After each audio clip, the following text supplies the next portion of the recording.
आनंदपुर में 8 बजे के बाद सभी के मोबाइल में तेज रिंगटोन के साथ एक फोन आता था। फोन आते से ही सब लोग थर-थर कांपने लग जाते हैं। उस फोन को कोई भी उठा के बात नहीं करता था। वैसे ही एक आदमी ने रिंगटोन की तेज आवाज से परेशान होकर फोन उठा लिया। फिर क्या था, उसका सर पल भर में धड़ से अलग हो गया। गाँव में सब परेशान थे। रोजाना 2 से 3 लोगों की मौत पक्की थी। शाम को राइस्टार इस गांव में रहने के लिए आता है। वह इस गांव में नया था। राइस्टार का भी फोन तेज रिंगटोन के साथ बजने लगता है। अनजान राइस्टार मोबाइल निकाल के फोन उठाने ही वाला था। रुक जाओ चिल्लाते हुए एक आदमी आता है। वह राइस्टार से कह रहा था, अरे भाई, तुम्हें अपनी जान बचानी है तो गलती से भी फोन मत उठाना, वरना अंजाम बुरा होगा। राइस्टार बोला, क्यों भाई, यहाँ पर कहीं लिखा है क्या फोन मत उठाना? करके मैं तो उठाऊंगा, मेरा मोबाइल है।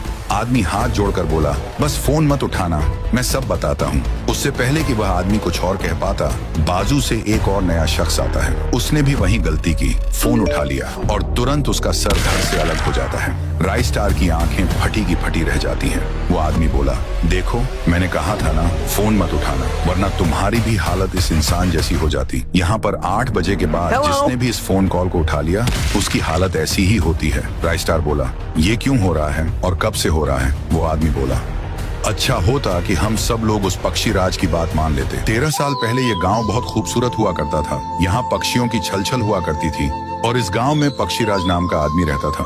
उसको पक्षियों से बहुत लगाव था। रोजाना उन्हें खाना खिलाया करता। पक्षियां भी पक्षी राज को पसंद करती थी।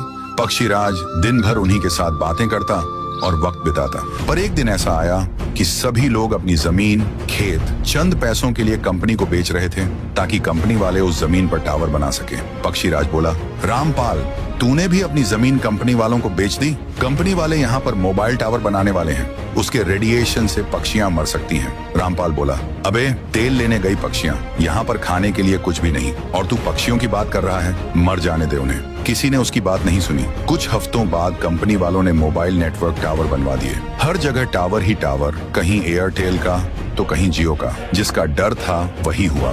धीरे धीरे आधे से ज्यादा पक्षियां उन टावरों के रेडिएशन से मरने लगी। पक्षीराज अपने सामने पक्षियों की लाशें देखकर अंदर और बाहर से टूट चुका था। आखिरकार उसने एक दिन उन्हीं टावर पर फांसी लगाकर आत्महत्या कर ली और तभी से उसकी आत्मा इस गांव को सताने लगी।